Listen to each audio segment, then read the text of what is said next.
ಇನ್ನು ಮೈಸೂರಿನಲ್ಲಿ ಭಾರೀ ಅಗ್ನಿ ಅವಘಡ ಸಂಭವಿಸಿದೆ. ಮೊಬೈಲ್ ಟವರ್ನಲ್ಲಿ ಆಕಸ್ಮಿಕ ಬೆಂಕಿ ಕಾಣಿಸಿಕೊಂಡಿದೆ. ಮೈಸೂರಿನ ಇಟ್ಟಿಗೆಗೂಡ್ನಲ್ಲಿ ಆಗಿರುವಂತಹ ಘಟನೆ. ಮೊಬೈಲ್ ಟವರ್ನಲ್ಲಿ ಆಕಸ್ಮಿಕ ಬೆಂಕಿ ಕಾಣಿಸಿಕೊಂಡಿದೆ. ಇನ್ನು ಮೈಸೂರಿನ ಇಟ್ಟಿಗೆಗೂಡ್ನಲ್ಲಿ ಆಗಿರುವಂತಹ ಒಂದು ಘಟನೆ ಇದು. ಇನ್ನು ಹೊತ್ತಿ ಉರಿದಿದೆ ವೈರ್ಗಳು, ಜನರೇಟ್ರು, ರೂಮ್ ಎಲ್ಲವೂ ಕೂಡ. ಯಾಕಂದರೆ ಅಲ್ಲೆಲ್ಲ ಆದಷ್ಟು ಬೆಂಕಿಗೆ ಬೇಗ ಮೆಲ್ಟ್ ಆಗುವಂಥ ವಸ್ತುಗಳು. ತಕ್ಷಣವೇ ಸ್ಥಳಕ್ಕೆ ಅಗ್ನಿಶಾಮಕ ದಳದ ಸಿಬ್ಬಂದಿಗಳು ದೌಡಾಯಿಸಿದ್ರು, ಬೆಂಕಿಯನ್ನು ನಂದಿಸುವಂಥ ಪ್ರಯತ್ನ ಮಾಡಿದರು.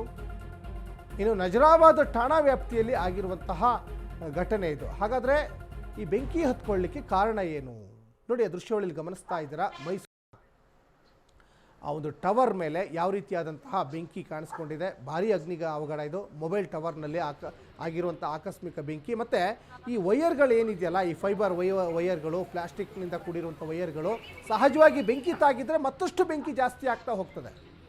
ನೋಡಿ, ವೈರ್ಗಳೆಲ್ಲ ಹೊತ್ತಿ ಉರಿತಾ ಇರುವಂಥದ್ದನ್ನ ಗಮನಿಸ್ತಾ ಇದ್ದೀರಾ. ಜನರೇಟರ್ ರೂಮ್ ಇದೆ ಅಲ್ಲಿ, ಮತ್ತು ಅಕ್ಕಪಕ್ಕ ಮನೆಗಳಿರ್ತದೆ, ಅಕ್ಕಪಕ್ಕ ಬೇರೆ ಬೇರೆ ಆಫೀಸ್ಗಳಿರ್ತದೆ, ಕಚೇರಿಗಳಿರ್ತದೆ. ಅವರಿಗೂ ಆತಂಕ ಏನು ಅಂತ ದೃಶ್ಯಾವಳಿಯಲ್ಲಿ ಗಮನಿಸ್ತಾ ಇದ್ದೀರಾ. ಈ ಬಗ್ಗೆ ಹೆಚ್ಚಿನ ಡೀಟೇಲ್ಸನ್ನು ನಮ್ಮ ಪ್ರತಿನಿಧಿ, ನಮ್ಮ ಮೈಸೂರು ಪ್ರತಿನಿಧಿ ಸಂದೀಪ್ ಹೆಚ್ಚಿನ ಡೀಟೇಲ್ಸನ್ನು ಕೊಡ್ತಾ ಹೋಗ್ತಾರೆ.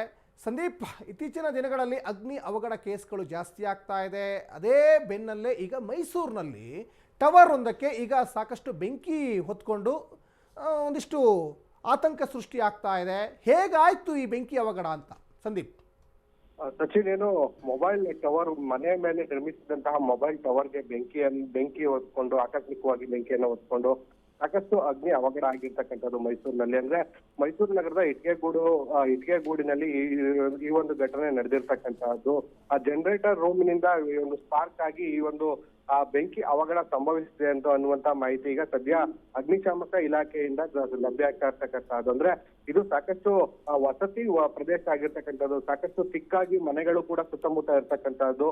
ಈ ಒಂದು ವ್ಯಾಪಕವಾಗಿ ಬೆಂಕಿ ಹತ್ಕೊಂಡು ಅದರಲ್ಲಿ ಮೊಬೈಲ್ ಟವರ್ಗೆ ಜಾಸ್ತಿ ಫೈಬರ್ ಹಾಗೂ ಕೇಬಲ್ ಬಳಸೋದ್ರ ಕಾರಣಕ್ಕಾಗಿ ಅದು ವ್ಯಾಪಕವಾಗಿ ಹರಡಿರ್ತಕ್ಕಂಥದ್ದು. ಸದ್ಯ ಈಗ ಅಗ್ನಿಶಾಮಕ ದಳದ ಸಿಬ್ಬಂದಿಗಳು ಸ್ಥಳಕ್ಕೆ ದೌಡಾಯಿಸಿ ಅಗ್ನಿಯನ್ನು ನಂದಿಸುವಂತಹ ಕಾರ್ಯದಲ್ಲಿ ಯಶಸ್ವಿಯಾಗಿದ್ದು ಭಾರಿ ಅವಘಡ ಒಂದು ಕೈ ತಪ್ಪಿದಂತಾಗಿದೆ. ಸಚಿನ್, ಏನಾದರೂ ಪ್ರಾಣಹಾನಿ ಸಂಭವಿಸಿದಂತಹ ಘಟನೆ ಏನಾದರೂ ವರದಿಯಾಗಿದೆ ಹೇಗೆ ಅಂತ ಸಂದೀಪ್?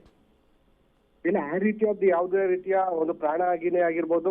ಒಂದು ಆ ಮನೆ ಏನು ಆ ಮನೆಯ ಮೇಲೆ ಟವರ್ ಇತ್ತು, ಆ ಮನೆಯ ಒಂದು ಮೇಲ್ಛಾವಣಿಗೆ ಒಂದಷ್ಟು ಹಾನಿ ಆಗಿರೋದು ಬಿಟ್ರೆ ಯಾವುದೇ ರೀತಿಯ ಬೇರೆ ರೀತಿಯ ಹಾನಿಗಳು ಸಂಭವಿಸಿಲ್ಲ.